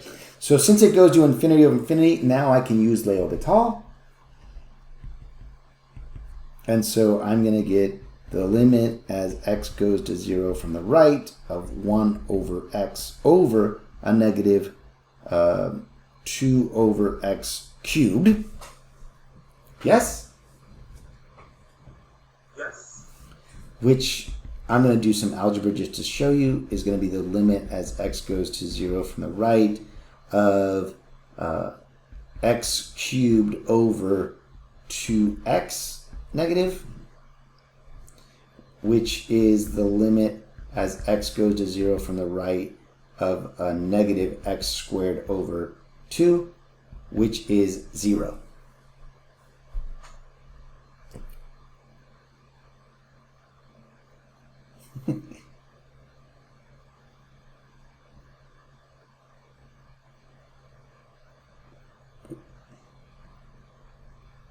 We okay? Let's start from the x cubed. The x cubed here, it's a fraction, right? So I multiply by the reciprocal. So the x cubed goes above. The 2 stays with the x and it becomes 2x. And then power rule. 3 minus 1 becomes x squared. Plug in the 0. I'm going to get 0 over 2. And then we need to remember it's ln of y is equal to 0. So y is equal to e to the 0, which tells me y is equal to 1. Wait, question. Yes, sir. How did you get the x squared from the x cubed? Okay. Because are you doing a derivative of Watch, that? watch, watch. So from here, right? I'm going to do that right here so you can see it. There's a power rule from Algebra 2, or from Algebra 1, that says I'm going to go x to the 3 minus 1 over 2. Right? Because isn't the power here 1? Yeah. And the power rule tells me to do this to it, right? Or the exponential rule that we had. Oh, is that it? Do you remember that exponential rule? Yeah. Okay. Are you sure? Here it is. It's been a while. If we have this, isn't the rule this? Yeah. N minus m. Same base. That's right. Same base, x. One's got an exponent of 3. One's got an exponent of 1. 3 minus 1 becomes the square. And then when I plug in the 0, I'm going to get 0 squared, which is 0. 0 over 2 is 0. Then bringing back the ln, y is equal to 1.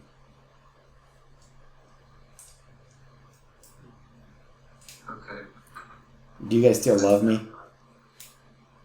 I concur. You guys are like, we don't like you no more, sir. I'm sorry. We're starting to build, right? Okay.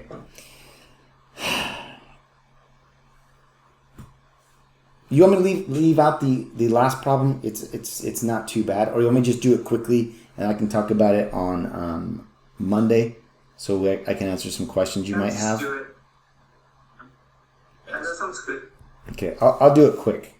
So if I plug in 0, sine of 0 is 0. ln is going to be negative infinity, right? Again, the 0 is the one I'm going to manipulate, so I'm going to take the limit as x goes to 0 from the right of ln of x over 1 over sine of x. Now it's going to be negative infinity to infinity. That works for L'Hopital. And so I'm going to get 1, oopsie daisy. The limit as x approaches 0 from the right of 1 over x over 1 over cosine of x. And it's going to give me, ooh, I messed up.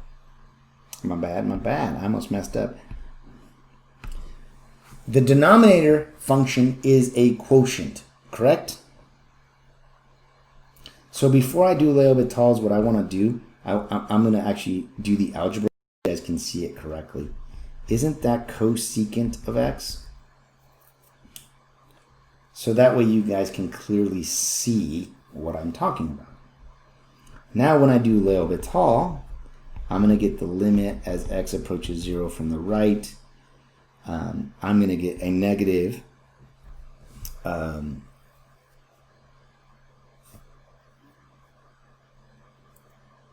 oh, I messed up.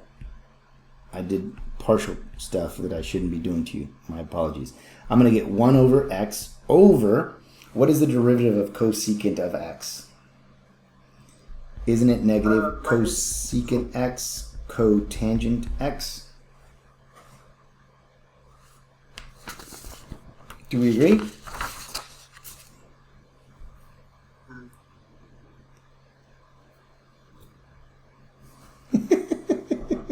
You guys are like, sir? Okay. I'm going to do some manipulation for fun. Cosecant x is the same as 1 over sine, right? Do you agree? Why are you laughing, Ray?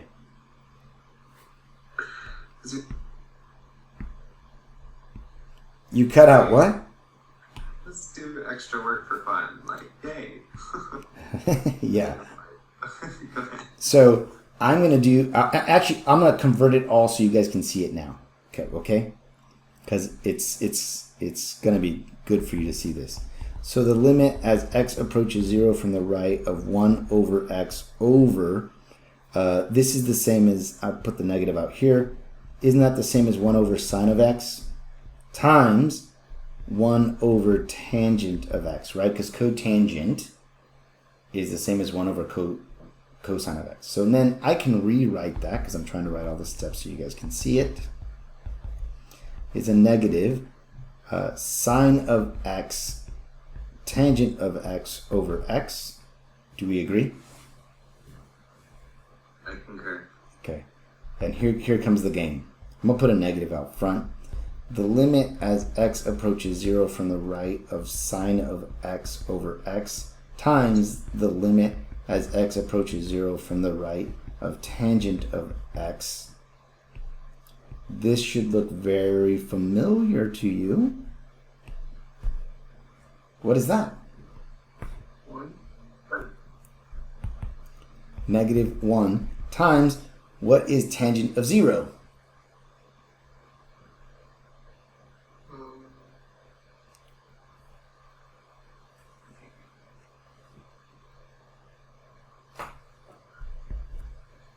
Zero. So my answer is 0.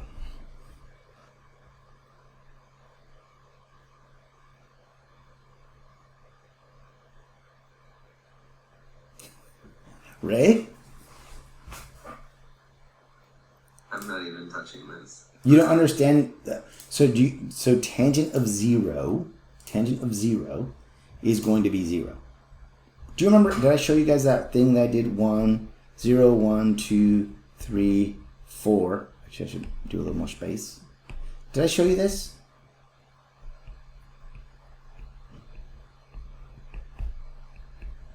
Oh, yeah. That's sine, and then I did it so you could see the rest of them. So then, if sine is 0 at 0, tangent, isn't tangent sine over cosine? So if sine is 0, it's going to be 0. Okay? Here, I'm going to stop recording because I want to answer some homework questions for you guys, but I don't want to make this video too crazy long. Okay?